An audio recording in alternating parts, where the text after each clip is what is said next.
Hello mga paksi, no? Ayan, meron tayo ngayong Obi bar.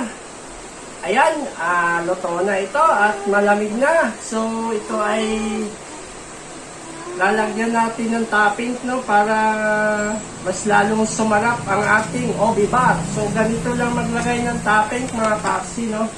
Ayan, so templado na rin yung kanyang icing na OB flavor din, no? Ayan, na liquid. So, dito natin siya isawsaw at pagugulongin natin dito sa parang anong tawag dito. Ayan, so sa dito para magiging OB bar flavor na siya.